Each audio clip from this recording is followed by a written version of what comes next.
वृद्धाराधनाफलं क्रमेणाहं ध्रुवं वश्ये स्वस्वरूपोपलब्धये।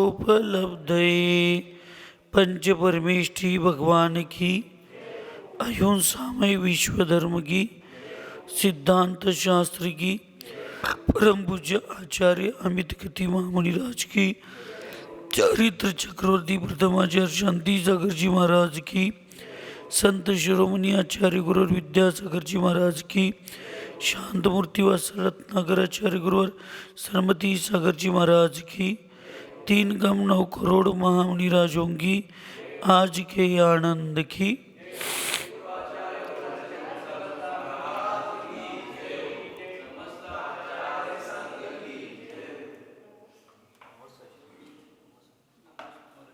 आता इकडं ऐकायचं. आचार्य भगवंत अमित गती महामुनिराज मरणगंडिका या महान ग्रंथामध्ये पार्श्वस्थ मुनी महाराजांच्या संपर्कामुळं होणाऱ्या हानीचं वर्णन करत असताना पूर्वचर्चेमध्ये पार्श्वस्थ साधूंच्या संगतीमध्ये प्राथमिक भूमिकेमध्ये तर लज्जा आणि ग्लानी होत असते, परंतु पुढं भविष्यामध्ये त्या धर्मप्रेमी साधूला लज्जा आणि ह्या सगळ्या ग्लानी वगैरे सोडून तो परिग्रह आदीमध्ये अत्यंत निशंक होऊन तन्मयतापूर्वक प्रवृत्ती करतो आणि शिथिलाचार, अतिचार, अनाचार या सगळ्यांच्या सीमा तो उल्लंघनित करतो. अशा पद्धतीची चर्चा पूर्वचर्चामध्ये झालेली होती. आज बघायचं आहे तेषु संसर्गत प्रीतिर विश्रंभ परमस्तता ततो रतिस्ततो व्यक्तम संविघ्नोप्यस्ति तन्मया. आचार्य भगवंत सांगतात, संसार से भयभीत भी मुनि पार्श्वस्थ हाथी के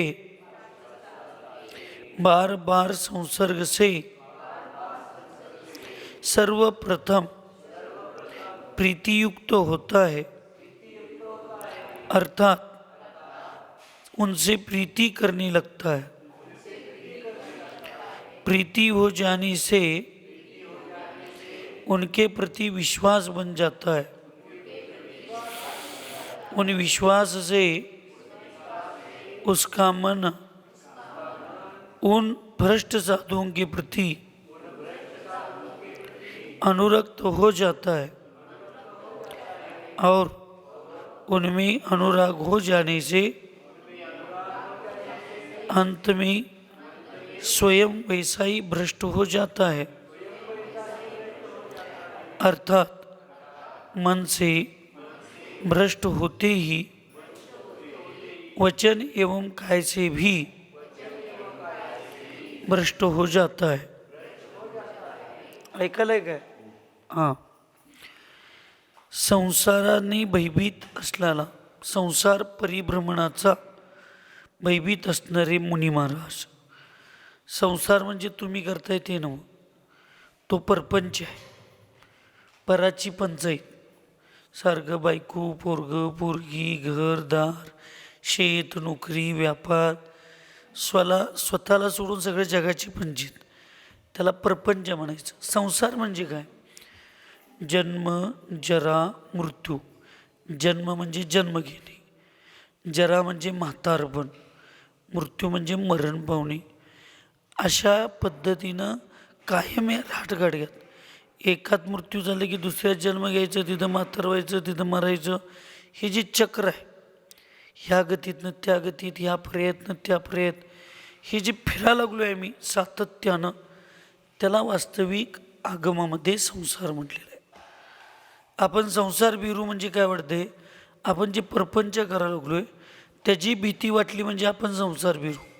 त्याच्या भीतीचा आणि संसार बिरूचा काही संबंध नाही. संसार बिरू म्हणजे मला आता इथून पुढं कधी जन्मच नको, इथून पुढं मला कधी मृत्यू नको, मला भगवंतांच्यासारखं शाश्वत सुखाची प्राप्ती करून घ्यायची आहे. हे जन्म मृत्यू, हे शरीर, हे म्हातारपण, हे सगळं कधी स्त्री होऊन जन्म, कधी पुत्र होऊन जन्म, कधी पुरुष होऊन जन्म, कधी बाप होऊन जन्म, हे असलं जन्म मृत्यू आता नकोच आहे. कधी तिर्यंच होऊन जन्म, असे आता जन्म मला नको आहे. त्या जन्माच्या निमित्त होणारं सुख पण नको आहे, त्या जन्माच्या निमित्तानं होणारे दुःख पण नको आहे.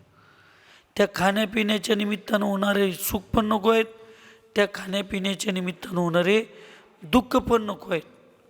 अशी मनामध्ये भावना निर्माण होऊन त्या सुख दुःखाला, त्या संसाराच्या परिभ्रमणाला, जन्म आणि मृत्यूला निमित्त असणारी जी व्यवस्था आहे, ती निमित्त असणाऱ्या व्यवस्थेपासून भयभीत होणे म्हणजे संसार विरूपणा. आणि असे संसाराने भयभीत असणारे ते जीव आहेत, ते मुनी महाराज आहेत. ते मुनी महाराज पार्श्वस्थ आधी जे 2-3 दिवसापूर्वीपासून जे मुनी महाराजांच्याबद्दल सांगितलं, अतिचार अनाचार करणारे, परिग्रहामध्ये मोहित असणारे, क्रोध मान माया लोभ याच्याने ग्रसित झालेले, असं त्याला राहू काळ म्हटलं, त्या राहूंनी ग्रसित झालेले असे जे मुनिराज असतात, यांच्या संगतीत आल्यामुळं चांगले मुनी महाराजसुद्धा त्यांच्यावर प्रभावित होतात. आणि त्यांच्यावर प्रभावित झाल्यानंतर त्यांच्यावर प्रेम म्हणजे भक्ती करायला चालू करतात. आणि त्यांची भक्ती हळूहळू विश्वासात परिवर्तित होते. कशामध्ये परिवर्तित होते? विश्वासामध्ये. आणि तो विश्वास परत त्या चांगल्या साधूंनासुद्धा भ्रष्ट करून, त्यांच्यामध्ये अनुरक्त करून, त्यांनासुद्धा स्वतःला भ्रष्ट होण्यासाठी निमित्त ठरत असते. म्हणजे तुमच्यापुरतंच नाही अभयदादा, ही जशी संगती मती तशी मती, हे फक्त तुमच्यासाठी नाही, आम्हाला सुद्धा सांगितलं की आम्ही सुद्धा ज्या साधूंच्या संगतीत राहतो किंवा जशा लोकांच्या संगतीत राहतो, तशी आमची सुद्धा बुद्धी व्हायला चालू होती, साधू लोकांची सुद्धा. आणि मग जशी बुद्धी होईल तसेच विचार, तसंच आचरण आणि तसंच भविष्यातलं मग आमचं दशा होत असते, गती होत असते. म्हणून सगळ्यात महत्त्वाचं बघा, वस्तू ज्या संपर्कात राहत असते, व्यक्ती ज्या संपर्कात राहत असते, त्याचं मूल्य तेवढंच होत असतं, त्याच्यापेक्षा जास्त मूल्य होतच नाही. साधा आपण एक दागिना, एक खाण्यापिण्याची वस्तू असेल तर त्याला ठेवण्याचं साधन म्हणजे डबा किती आम्ही मौल्यवान तेवढ्याच क्वालिटीचा आणतो. मग या आत्म्याची क्वालिटी किती महत्त्वाची आहे. त्या आत्म्याला मग कुठल्या विचारात, त्या बुद्धीला कुठल्या विचारात, कसल्या संपर्कात आपण ठेवलं पाहिजे याचा विचार केला पाहिजे. केसर मस्त तुम्ही 500 रुपये तोळ्याचा आणलायसा, केसर खिरीत दुधात घालून खातात ते केसर, पण त्या आणल्यानंतर तुम्ही हिंगडीच्या मोकळ्या डब्यात जरी ठेवलं तरी, हिंगडी त्याच्या मोकळ्या डब्यात ठेवला तर त्या केसरचा वास कसा येईल? ऐकू येत नाही, हिंगसारखं येणार. मग त्याला भाजीत घालून चालतंय आणि खिरीत पण घालून चालत नाही. भाजीत घालून पण त्याचा उपयोग नाही आणि खिरीत घालून पण त्याचा उपयोग नाही. खिरीत घातलं तर हिंगडीचा वास येणार आहे आणि भाजीत घातलं तर त्या केशरच्या वासामुळं भाजी बिघडणार आहे. म्हणजे जड हे पण नाही आणि जड ते पण नाही. तसं आपली अवस्था संगतीच्या प्रभावामध्ये ना आपण घरातल्यांचा विश्वास संपादन करू शकतो, ना आमच्यासारखी लोक संघाचा विश्वास संपादन करू शकतात, ना समाजाचा विश्वास संपादन करू शकतात, आणि आपली जी संगती लोक आहेत ती स्वार्थीच आहेत. सुख के सब साथी दुःख में ना कोई. सगळे सुखाची दोस्त असतात, दुःखामध्ये संकटामध्ये जे सोबत आपल्या राहण्याचा प्रयत्न करतात आणि आपल्याला दुःखापासून दूर करण्याचा प्रयत्न करतात ते खरे आपले मित्र. भले ते एक आपल्याला मारले तरी चालतात, पण दुःखापासून दूर परत आपल्या वाट्याला दुःखच येऊ नये असं जे तुम्हाला आम्हाला सांगत असतात ते खरे मित्र असतात आपले. गम के समय रम पिलाने वाले सच्चे यार नहीं होते. गम के समय रम पिलाने वाले सच्चे यार नहीं होते, अपितु गम को पिलाने के लिए जो सिखाते हैं वो सच्चे यार होते. म्हणजे संकटाच्या वेळेला दुःखाच्या वेळेला वाईट मार्ग शिकवणारे, व्यसनाच्या आहारी घेऊन जाणारे ते आमचे खरे मित्र नसतात. तर त्या दुःखाला कसं प्यायचं, दुःखाला कसं पचवायचं आणि त्या दुःखावर पिऊन दुःखावर मात करून परत पुढं कसं जायचं स्वाभिमानानं, हे शिकवणारे हे खरे आपले मित्र असतात. ते खरे आपले गुरु असतात, ते खरे आपले धर्मप्रसारक असतात. जाता जाता तुम्हाला महाराजी हे लई त्रास व्हायला लागले, हे संकट व्हायले, घे दोरा, घे लिंबू, हे तुम्हाला वास्तविक सुख देणारे नव्हेत, हे तुमच्या पुरुषार्थाला भ्रष्ट नष्ट करणारी लोक आहेत. मी असलो तरी सुद्धा तुम्हाला उलट कर्मसिद्धांत समजावून सांगून आज जे तुम्हाला दुःख आले, जे संकट आले, जी तुमची परिस्थिती आहे त्याला कारणीभूत तुम्ही भूतकाळात कसा व्यवहार केला आहे, तुम्ही कसं वागला आहे, त्याचं कर्म कसं बांधलं आणि ते तुम्हाला आज कसं भोगायला मिळाले. मग आज तुम्ही कसं वागायला पाहिजे, तर तुम्हाला भविष्यात या दुःखापासून कायमची सुटका कशी मिळेल हे समजावून सांगणारे खरे गुरु असतात. लक्षात ठेवा. म्हणून आपण संगती पण गुणाची करायची. आपल्या कर्तृत्वाला योग्य दिशेने घेऊन जाऊन आपल्याला कर्तृत्ववान बनवणारे आपण आपले दोस्त, आपले गुरु, आपली संगती निवडायची. का आपल्याला चुकीच्या दिशेला घेऊन जाणारे. भीती तर सगळ्यांना आहे.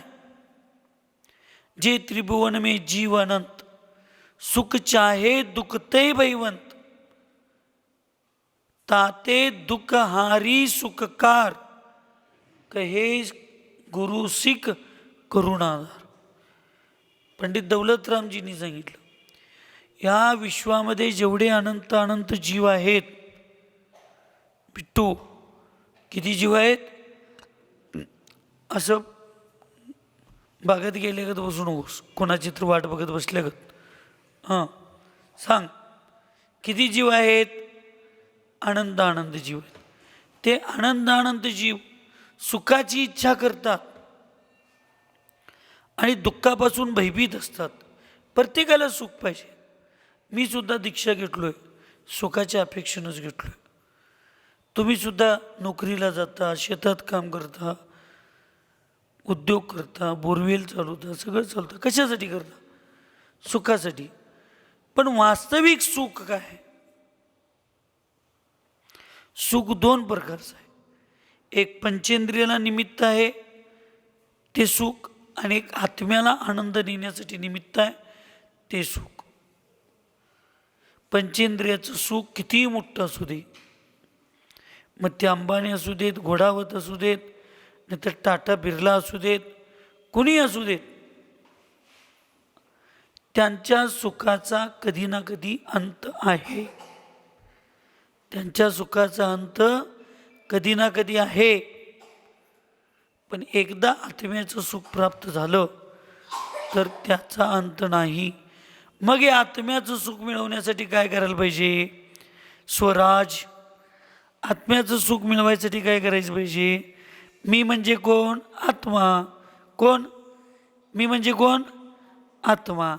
त्या आत्म्यावर राज्य करायला पाहिजे. कशावर करायला पाहिजे? आत्म्यावर राज्य करायला पाहिजे. मग तो स्वराज म्हणजे भगवंतांच्या सारखा होतो. आणि आत्म्यावर राज्य करायचं असलं तर काय करायला पाहिजे? पंचेंद्रियावर अंकुश लावला पाहिजे. काय करायला पाहिजे? पंचेंद्रियावर अंकुश ठेवलं पाहिजे की नाही?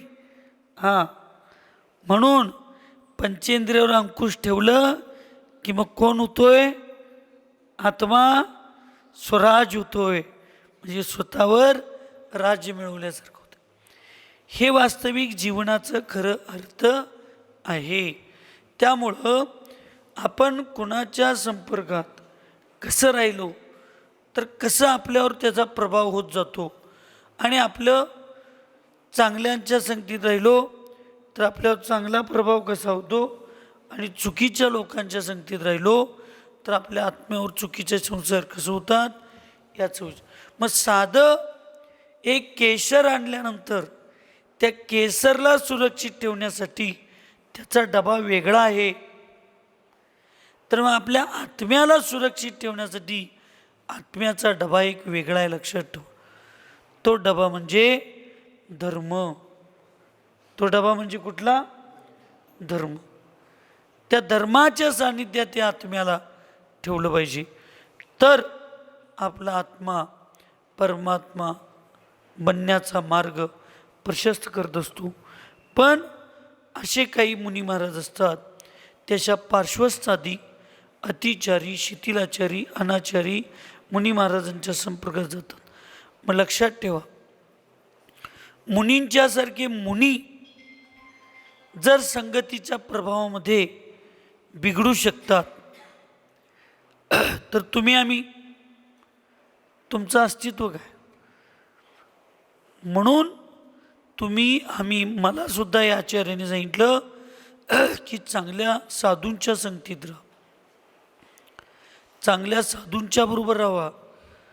म्हणून साधूंनी कधी एकटं राहायचं नसतंय, आणि ज्यावेळी राहायचं आहे त्यावेळी आपल्यापेक्षा, समजा उद्या माझ्याबरोबर कोणच नाही, ऐका लागलाय, उद्या माझ्याबरोबर कोणच नाही आणि मला तरी एकटं फिरायचं नाही, तर मी आचार्य जरी असलो तर एक महिनाभर मी चांगल्या साधूंच्या, मला कोण चांगला साधू मिळेल का याची प्रतीक्षा करायची. आणि जर चांगले साधू मला नाही मिळाले तर माझ्यापेक्षा वरिष्ठ, माझ्यापेक्षा मोठ्या आचार्यांच्या चरणामध्ये, त्यांच्या संघामध्ये मला शरण जायला पाहिजे. मी माझ्यापेक्षा मोठ्यांचं शरण घेतलो तर माझ्यात बदल होतो.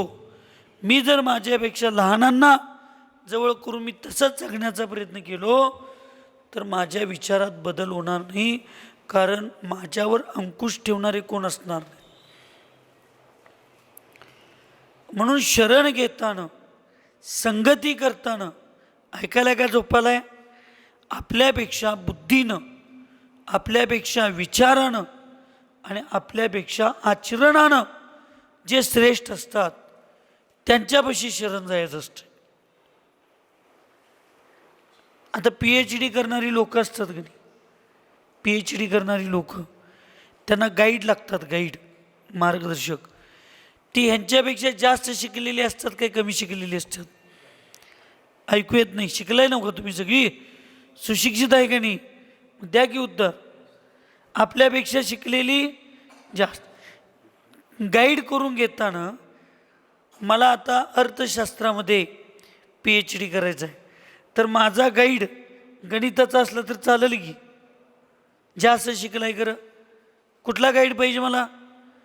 माझ्यापेक्षा जास्त अर्थशास्त्रामध्येच PhD केलेला व्यक्ती मला गाईड म्हणून निवडायला लागतो. आता तुम्ही विचार करा, तुमच्या जीवनात तुमचे मित्र आणि मी माझ्या जीवनात माझे गुरु निवडत असताना खरोखर ज्याच्यामध्ये मला दुःख आहे, मला त्रास आहे, मला संकट आहे, त्या संकटावर विजय ज्यांनी मिळवलेला आहे किंवा त्याच्यावर विजय मिळवण्याचा अभ्यास ज्यांनी केलेला आहे अशा लोकांची संगती आम्ही करतोय काय? आम्ही समदुःखी एका ठिकाणी येतोय, वास्तविक खरं आहे का खोटं आहे सांगा? समदुःखी एका ठिकाणी येतोय आणि मग समदुःखी एका ठिकाणी आल्यावर सुखाची प्राप्ती होईल नाही. म्हणून धन संपत्ती ऐश्वर याच्याकडे बघत असताना, पंचेंद्रिय सुख बघत असताना, धन संपत्ती ऐश्वर बघत असताना आपल्यापेक्षा लहानांच्याकडे बघावं. कुणाकडे बघावं? आपल्यापेक्षा गरीब लोकांच्याकडं, आपल्यापेक्षा कमी असणाऱ्या लोकांच्याकडे बघावं. आणि मग आपल्याला वाटतं अरे मी त्याच्यापेक्षा तर समाधानी आहे, मी त्याच्यापेक्षा श्रीमंत आहे, त्याच्यापेक्षा मला सुख जास्त आहे. माणूस समाधानी राहतो. आणि गुण, ज्ञान, चारित्र्य, आचरण हे बघत असताना आपल्यापेक्षा मोठ्यांच्याकडे बघायचं, आपल्यापेक्षा जास्त ज्यांच्याकडे आहे. आणि मग स्पर्धा करा, किती पण करा. माझ्यापेक्षा त्याच्याकडे जास्त आहे, माझ्यापेक्षा त्यांच्याकडे ज्ञान जास्त आहे, मला त्याच्याएवढं ज्ञान मिळवायचं आहे. माझ्यापेक्षा त्यांच्याकडे गुण जास्त आहेत, मला तसे गुण मिळवायचे आहेत. माझ्यापेक्षा चारित्र्य त्यांचं जास्त आहे, मला तसं चारित्र्य बनवायचं आहे. मग करा स्पर्धा, कितीही करा, त्या स्पर्धेमध्ये तुमचं नुकसान होणार नाही. पण आपण काय करतोय? ज्ञान आणि गुण आणि चारित्र्यामध्ये आपल्यापेक्षा बारक्यांच्याकडे बघतोय, त्याच्यापेक्षा मी किती चारित्र्यवान आहे अहंकार करतोय.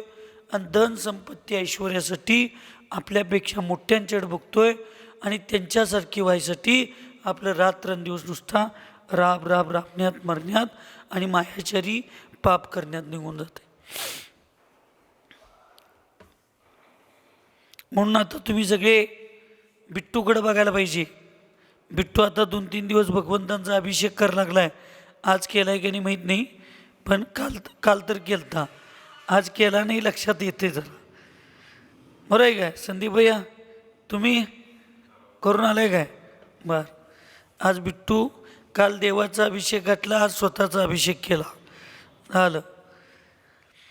आपण अशा लोकांच्याकडे बघितलो की आपल्या मनात सुद्धा तसे भाव निर्माण होतात. म्हणून संगतीचा प्रभाव हा चांगल्या दिशेने पण आणि वाईट दिशेने पण होत असतो. आपण आपली संगती कशी करायची आपण ठेवायचं. शुभाशुभेन गंधेन मूर्तिका यदि वास्यते तदा नान्य गुणैरत्र कथ्यतां पुरुष कथम. आचार्य भगवंत सांगतात, यदि सुगंध अथवा दुर्गंध के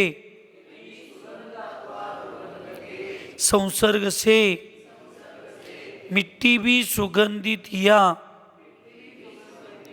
दुर्गंधित हो जाती है, अर्थात अन्य वस्तुओं के गुणों या दुर्गुणों से जब जड़ पदार्थ में भी परिवर्तन हो जाता है तब चेतन आत्मा में परिवर्तन कैसे नहीं आएगा? अवश्य आएगा. म्हणून सुगंध अथवा दुर्गंधाच्या संसर्ग संपर्कामुळं मातीसुद्धा सुगंधित अथवा दुर्गंधित होते. तर मग अन्य वस्तूंचा गुणांच्या या दुर्गुणांच्या मध्ये जड म्हणजे पुद्गल पदार्थांच्या मध्ये सुद्धा जर परिवर्तन होत असेल, पुद्गल म्हणजे तुमच्या सोप्या भाषेत अजीव, अचेतन म्हणजे अजीव वस्तू आणि चेतन वस्तू म्हणजे जीव, सजीव वस्तू, जीवानी सहित सजीव. मग त्या चेतन वस्तूमध्ये, त्या चेतन आत्म्यामध्ये परिवर्तन होणार नाही? नक्की होतो, लक्षात ठेवा, नक्की होतो. म्हणून आपण जीवनामध्ये आपल्या आत्म्यामध्ये आपल्याला चांगल्या सवयी, चांगलं परिवर्तन आणि चांगल्या गोष्टी शिकायच्या असतील तर चांगल्या सज्जन लोकांच्या संपर्कात आपण राहिलं पाहिजे. अन्यथा मग अंजन चोरसारखा अंजन चोर आपल्या जीवनात परिवर्तन करून निरंजन म्हणजे भगवान झाला. मग तुम्ही आम्ही काय सांगा, कसं आपल्यात बदल होऊ शकत नाही? श्यामच्या आईला घडवणारे कोण दुसरे कोण नव्हते, श्यामला घडवणारे दुसरे कोण नव्हते, श्यामची आईच होती.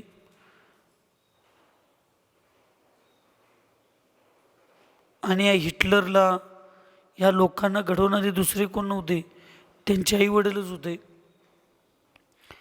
त्यांच्या म्हणजे मनामध्ये अत्यंत क्रूरपणा निर्माण व्हायला हे सियानी ते कोण सद्दाम हुसेन काय, तो सद्दाम हुसेन काय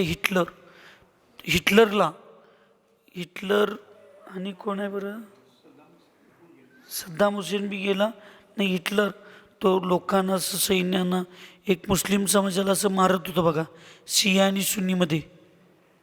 हिटलर काय मला लक्षात येईल, त्याचं नाव तोंडात आहे. हां नाही, यांच्यात ते शिया आणि सुन्नीमध्ये असं ते भांडणं आहेत. त्यांचं पुढलं बहुतेक हिटलरच, हां यहुदी नाही, हिटलर जो आहे ना, हिटलर लहानपणी लहान बालक,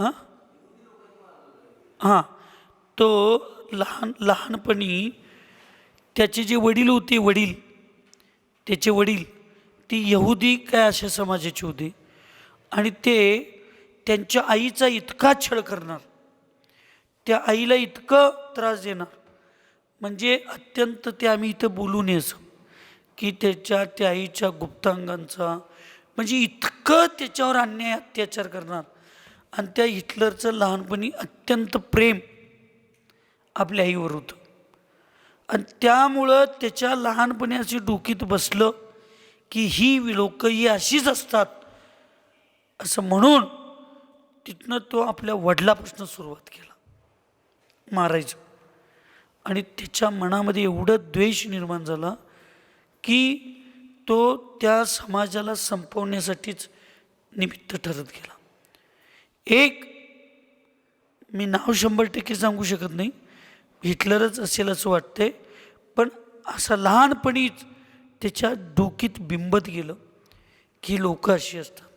तुम्ही तुमच्या लहान मुलांच्या पुढं जर भांडत बसला, पती पत्नी किंवा घरातली लोक, तर बघा त्यांच्या घरात जर पोरग्याचं प्रेम तुमच्यावर असेल तर तुमच्या पत्नीबद्दल त्याच्या मनात कायम तिरस्कार येणार की माझी आई माझ्या बाबाला लई दमवत्या. जर तुमच्या पोरग्याचं प्रेम आईवर असेल तर तुमच्याबद्दल त्याच्या मनात तिरस्कार निर्माण होणार की माझा बाबा माझ्या आईला फार त्रास देतो. आणि मग ते त्याच्या मनामध्ये आपल्याबद्दल असं शत्रुत्व वाढत जात असतं. म्हणून कुठल्या गोष्टी मुलांच्या पुढं बोलाव्यात, कुठल्या गोष्टी बोलू नयेत, कुठल्या गोष्टींची चर्चा करावी, कुठं कसं वागावं हे कळणं. एक पुद्गलावर एक अजीव वस्तूवर जर त्याचा प्रभाव पडत असेल तर मग जिवंत लोकांच्यावर त्याचा प्रभाव का पडणार? कर्णासारखा कर्ण कौरवांच्या नादाला लागून कौरवांच्यासारखं वागायला लागला.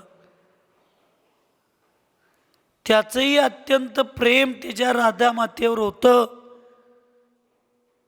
पण संगतीच्या प्रभावामध्ये बुद्धी एवढी भ्रष्ट झालती आणि नको त्या चुकीच्या पद्धतीचं वचन दिलेल्या त्या वचनाला पालनाच्या नादात जर कर्णानं सत्याचा आधार घेतला असता आणि सत्य स्वीकारायचं ठरवलं असतं तर वारणावर्तमध्ये त्या लाक्षागृहामध्ये कुंतीला, त्या विधवा स्त्रीला आणि त्या पांडवाला मारण्यापासून तो वाचवला असता.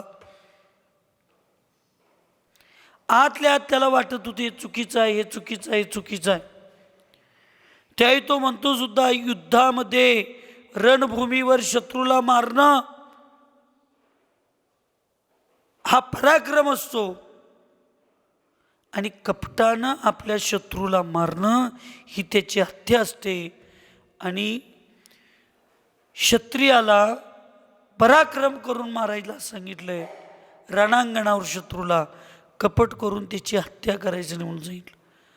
आणि एक विधवा स्त्रीची हत्या तर 7 गावाला जिवंत जाळलेलीची हत्या आहे म्हणून सांगतो. एवढं सांगून ती जवळ ऐकत नाहीत. तेव्हा वास्तविक त्यांची साथ तो सोडायला पाहिजे होता, पण तो साथ सोडला नाही. तो वचन वचन वचन म्हणून तिथंच अडकून पडला. म्हणजे कर्णासारख्या कर्णावर सुद्धा जर चुकीचा प्रभाव पडू शकतो. महत्वाकांक्षी लोक आहे ती जीव. गुरु द्रोणला पांचालीचा राजा गुण पांचालचा द्रौपद, त्या द्रौपदाचा पराभव करून त्याच्या मुलग्याला, काय त्याचं नाव, द्रोणच्या मुलग्याचं नाव अश्वत्थामा, त्या अश्वत्थामाला त्या द्रोणच्या अर्ध्या पांचालचा राजा करण्यासाठी वास्तविक 5 पांडवांनी त्याचा पराभव केला आणि ते राज्य मिळवून दिलं. आणि आपल्या वडिलाचा संकल्प पूर्ण करून त्या अश्वत्थामाला राजा बनवण्यासाठी निमित्त पांडव होते. तरी सुद्धा फक्त एक दुर्योधनाला चुकीचा मित्र त्या अश्वत्थामानं निवडला. त्यामुळे अश्वत्थामाची मती सुद्धा भ्रष्ट होऊन पांडवांनी मिळवून दिलेल्या राज्यावर राज्य करत असताना सुद्धा तो कौरवांना साथ दिला.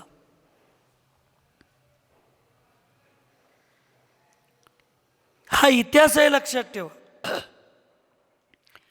त्यामुळं आपण आपली संगती कशी असली पाहिजे याचं इथं सांगायला लागलेत. मग साधूंना सुद्धा जर संगत चुकली तर साधूंची बुद्धी सुद्धा भ्रष्ट होऊ शकते. मग आमच्या श्रावकांची, तुमच्यासारख्या श्रावकांची आणि व्यवहारात जीवनात जगणाऱ्या लोकांचं काय? म्हणून आपल्याला अत्यंत विचारपूर्वक जगलं पाहिजे. शिष्टोपि दुष्ट संगेन विजहाती निजम गुणम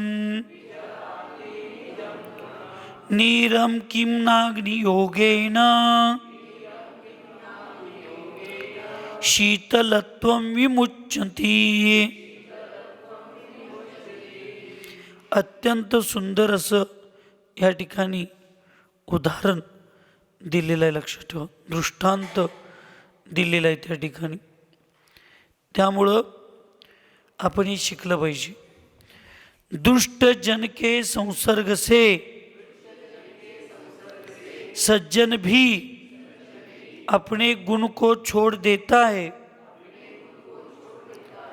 क्या अग्नि के संसर्ग से जल निज शीतलत्व गुण को नहीं छोड़ देता है? छोड़ ही देता है. दुष्ट लोकांच्या संगतीमुळं सज्जन लोक सुद्धा आपल्या गुणांना सोडतात. जसं अग्नीच्या संपर्कात आल्यानंतर पाणी सुद्धा काय होते, गरम होतंय. मग आपण गरम व्हायला पाहिजे काय शांत व्हायला पाहिजे? काय व्हायला पाहिजे? शांत व्हायला पाहिजे ना. मग गरम होते काय बरं? गरम साधू राहतात काय संकट? तुमच्या खोलीत गरम गरम साधू राहायला लागलेत काय? तुमच्या खोलीत साधू राहतात ते गरम आहेत काय शांत आहेत? कधी कधी गरम होतात आणि कधी कधी शांत होतात.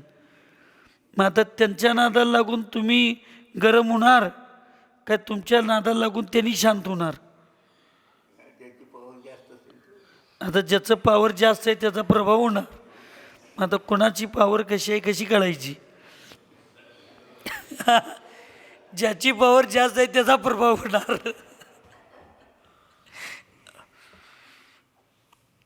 म्हणून मी मागाशी सांगितलो, आपल्यापेक्षा जास्त पावर चांगली ज्यांच्याकडे आहे त्यांच्या संपर्कात जायचं. आपल्याला जर शांत व्हायचं असेल तर आपल्यापेक्षा जे शांत आहेत त्यांच्याजवळ गेलो तर आपण काय होतोय? शांत होतोय. आपल्यापेक्षा कमी शांत ज्यांच्याजवळ आहे तिथे गेलो की आपण शांत होणार नाही, उलट आपला प्रभाव त्यांच्यावरून, बरं आहे की नाही? म्हणून आपण तसं राहिलं पाहिजे. म्हणजे पाण्यासारखा शीतल नैसर्गिक स्वभाव आहे पाण्याचा, शीतलता, तर तो सुद्धा जर अग्नीच्या संपर्कात येऊन जर स्वतः गरम होत असेल, पण लक्षात ठेवा, या पाणी गरम केव्हा होते? अग्नीच्या संपर्कासाठी ज्यावेळी मीडिटर असतो, मीडिटर म्हणजे मधी कोणतं पातीलं भांडं असतंय, ऐकायला का झोपायला आहे? कोणतरी मीडिटर असतोय त्यावेळेस ते गरम होतंय. नाही तर पाणी जर डायरेक्ट अग्नीवर पडलं तर अग्नी विझते. हे मध्यस्थी लोक असतात की नाही, ती व्यवस्थित लागतात बघा. ती व्यवस्थित असली की मग पाण्याचा प्रभाव डायरेक्ट अग्नीवर होतो. मीडिटर नसला तर, मीडिटर असला की मग अग्नीचा प्रभाव कशावर होतो? पाण्यावर होतो. मग आपल्यापेक्षा चांगले कोण आहेत? भगवान आहेत की नाही? कुठेही जावा तुम्ही एकदा फक्त तुमच्या वीतरागी भगवंताचे, जिनेंद्र भगवंतांचं, आपल्या मंदिरात जे भगवंत आहेत ना, त्यांचा एकदा इतिहास वाचा, त्यांचे गुण वाचा, त्यांच्यात असणारं ज्ञान बघा, त्यांच्यात असणारं चारित्र्य बघा. मग तुम्ही ते सगळं बघितला की मग तुम्हाला बाहेर जिथं जिथं तुम्ही जाताय ते सगळं तुम्हाला कमी वाटेल. म्हणून भक्तांबरमध्ये सुद्धा कोण आमचे मानतुंग आचार्यांनी एक श्लोक लिहिलाय बघा, की भगवान, मी तुझ्याजवळ यायच्या अगोदर हरिहरादी ह्या सगळ्यांची भक्ती स्तुती करून आलो, बरं झालं, कारण तुझ्यात आणि त्यांच्यातला फरक मला कळला आणि म्हणून मी आज तुला माझे भगवान म्हणून निवडतो, कारण त्यांच्यापेक्षा अनंत गुण तुझ्यात आहेत.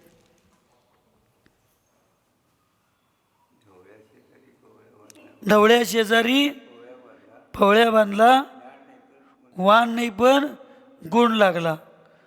आता माझं तुम्हाला लागायला की तुमचं मला लागायला लागले? दोघे एकमेकाला घेऊया. तुमच्यात काय चांगलं आहे ते मी घेतो, चुकून माझ्यात कुठं जरा चांगलं असलं, चुकून आहे काय जरा तर चांगलं, ते तुम्ही घ्यायचं. हां, तर मग आपल्या जीवनामध्ये आपण गुणग्राही व्हायला पाहिजे. 3-4 दिवसापूर्वी मी सांगितलं होतो, 3 दिवसापूर्वी, सूप व्हायचं काय चाळण व्हायचं. सूप आहे ते वाईट वाईट सोडतंय आणि चांगलं चांगलं घेतंय, आणि चाळण आहे ते चांगलं चांगलं सोडतंय आणि वाईट वाईट साठवून घेतंय. आपण ठरवायला पाहिजे आपल्या जीवनात सूपासारखं व्हायचं काय चाळणीसारखं व्हायचं. लाघवं दृष्ट संगेन शिष्टोपि प्रतिपद्यते, किं न रत्नमयी माला स्वल्पार्धाशवशंगता.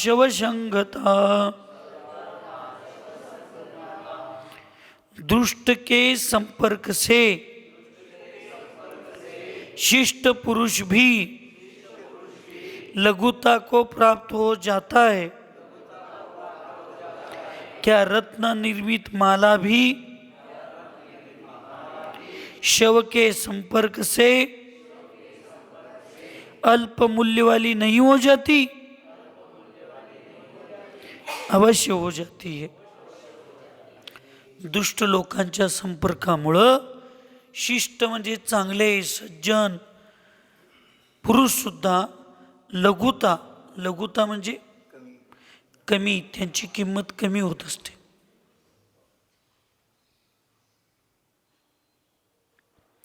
आज तुम्ही इतिहास वाचला तर संभाजी महाराजांना औरंगजेबला पकडून देणारा व्यक्ती आणि कोण नव्हता, त्यांचा मेहुणाच होता का नाही? तोच फितूर झालेला होता. त्या घराची किंमत, त्या मेहुण्याच्या घराची किंमत आता याला 300-400 वर्ष झाली, पण आज पण त्या घराण्याला लोक गद्दार म्हणूनच त्यांच्याकडे बघण्याची दृष्टी होते. आता त्यांच्या वंशजाचा काही संबंध आहे काय? नाही.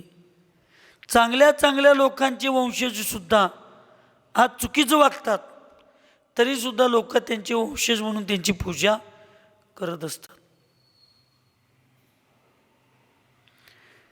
हे आपल्या जीवनात आपण फार समजावून घेतलं पाहिजे. रावणाजवळ राहून सुद्धा विभीषणानं आपला धर्म कधी सोडला नाही, आपले चांगले विचार कधी सोडला नाही. आणि ज्यावेळी प्रसंग आला त्यावेळी तो रामाची भूमिका स्वीकारला, रावणाला सहकार्य केला नाही देणं. आपण आता विभीषणसारखं होण्याची आपली भूमिका लक्षात ठेवू. आता आपल्याला या चुकीच्या संगतीतून बाजूला जाऊन मग सख्या भावाला जर विभीषणला सोडताना तो चुकीचा आहे म्हणून सख्या भावाला जर विभीषण सोडून चांगल्या रामाची जर संगतीत जात असेल, शरण जात असेल, तरी आपले मित्र, आपली ही कोण आपली संगती असतात ही किती 5-10-25 वर्षाची असतात, काय रक्ताची नाहीत, काय नाहीत.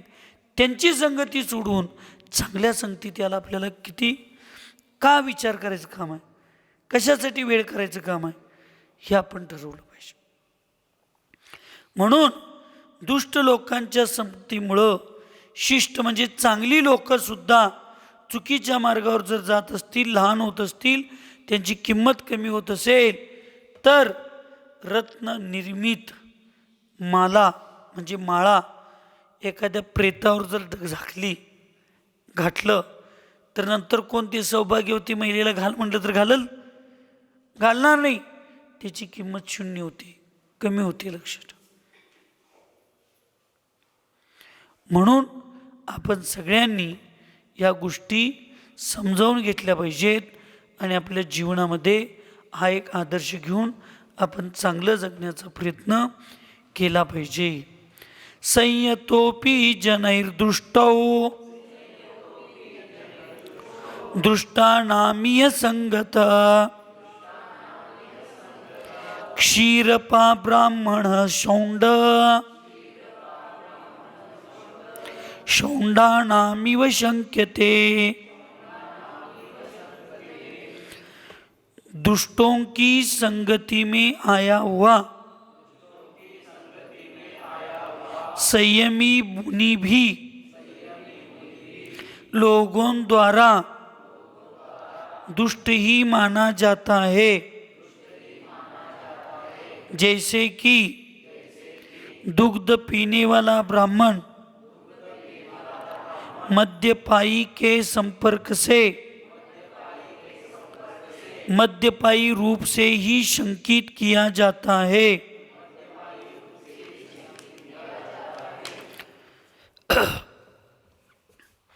दारूच्या दुकानात जाऊन दूध जरी पिला तरी लोक काय म्हणणार आहेत?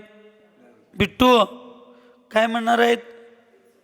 ऐकू ना बघ, दारू पिऊन आला असं म्हणणार की नाही? म्हणून संपर्क आपण चांगल्या लोकांशी ठेवला पाहिजे असं उदाहरण द्यायला लागलेत. संयमी मुनीसुद्धा, म्हणून मुनी महाराजांना सुद्धा मूलाचारमध्ये, भगवती आराधनामध्ये, या मरणगंडिकेत आचार्यांनी स्पष्ट सांगितलं, कुलहीन लोकांच्या संपर्कात राहायचं नाही. कुलहीन परिवारामध्ये कधी जायचं नाही. चारित्र्यहीन स्त्रीशी कधी बोलायचं नाही. दुष्ट पुरुषांच्या बरोबर कधी संपर्क ठेवायचा नाही. आणि जे समाजातून असं बहिष्कृत केलेले असतात, आता कोण बहिष्कृत आणि कोण कोणालाच काही कळत नाही, सोडून द्या. पण पूर्वी धर्माच्या नीतीच्या आपल्या आचरणाच्या विरुद्ध जर कोण वागत असेल तर त्यांना धर्मातून बाहेर काढत होतो. आत्ता 2 महिन्याच्या पूर्वी पेपरमध्ये आलं होतं, छत्तीसगडमध्ये काय आपल्या महाराष्ट्रात हे चंद्रपूर काय हे इकडं अशा ह्या भागात एक एरिया आहे. त्या एरियामध्ये अजून पंचायत, म्हणजे ती पूर्वी आपण पिक्चरमध्ये ठाकूर त्यांना असं म्हणतोय ना, अजून पंचायत चालते तिथं. तिथं अजून कोर्टाकडे जाण्याची लोकांची भूमिका नाही.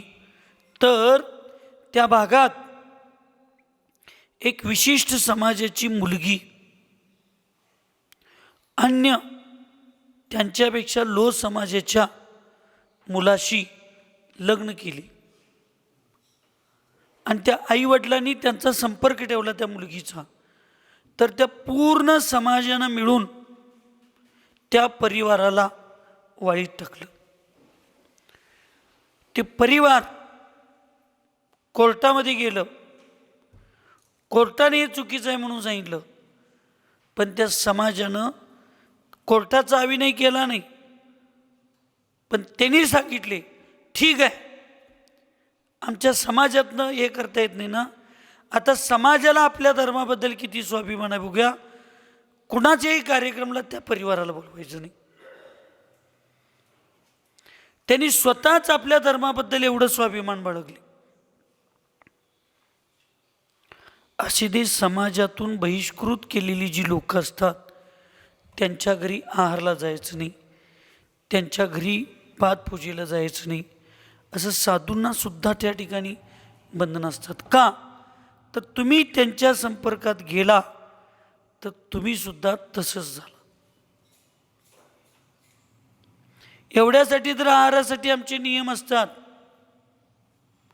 की तुम्ही एक मुलगा चुकला, एक मुलगी चुकली, धर्म सोडून गेली आणि परत त्या मुलगीला त्या मुलाला तुम्ही स्वीकारला तर तुम्ही त्यांच्या अधर्माला समर्पित आहात.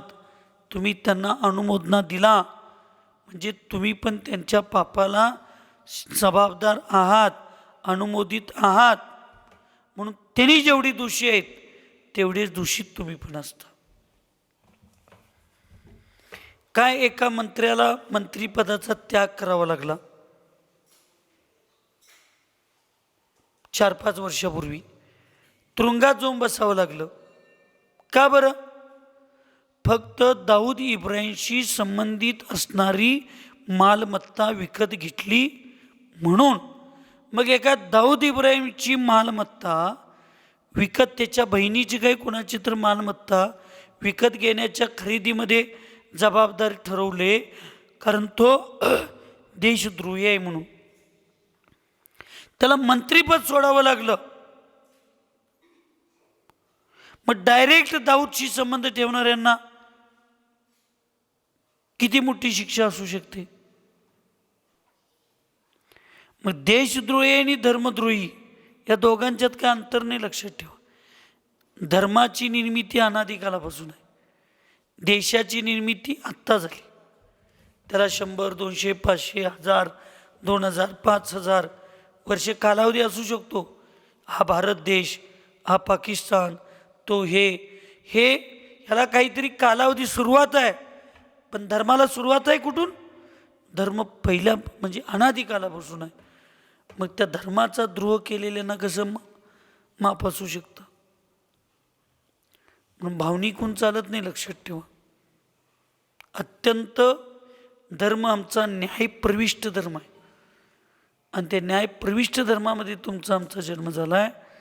तर आपण सुद्धा तसंच आपली बुद्धी असली पाहिजे.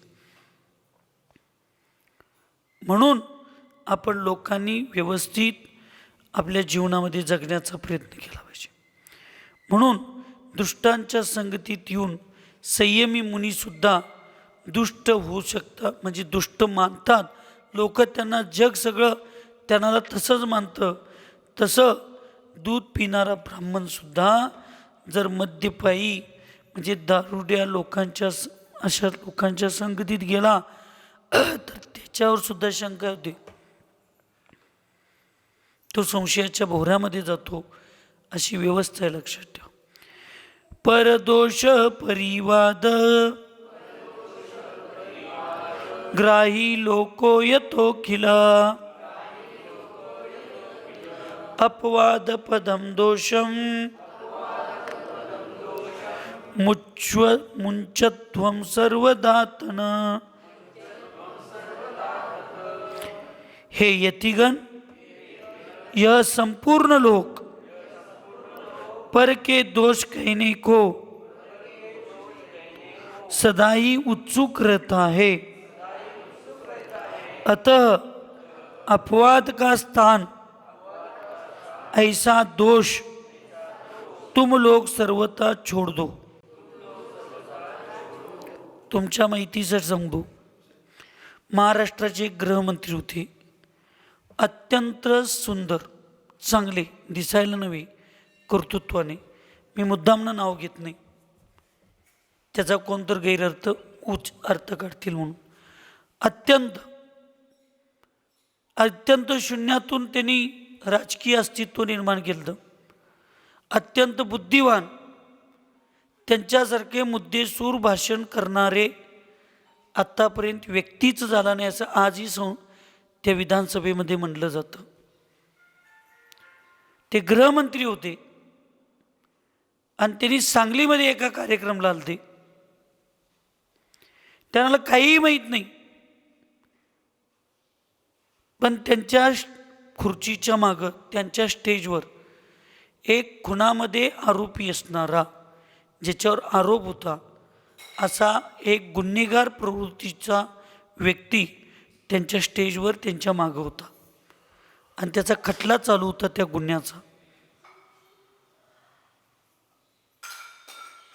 आणि काही त्याच्या अगोदरच्या एका गुन्ह्यात तो 3-4 वर्षाची शिक्षा भोगून आला. तर त्याला, त्या एवढ्या चांगल्या मंत्र्याला सुद्धा फक्त तो गुन्हेगार प्रवृत्तीचा व्यक्ती तुमच्या स्टेजवर आणि तुमच्या मागल्या बाजूला कसा बसला, मग महाराष्ट्राचा गृहमंत्री असा असतो का, असे एवढा एका विषयावरनं त्या गृहमंत्र्यांना सुद्धा त्यावेळेला म्हणजे अत्यंत ह्याला सामोरं द्यावं लागलं. आणि त्याच्यामुळं त्यांना तिथं त्या पद सोडावं लागलं. लक्षात ठेवा.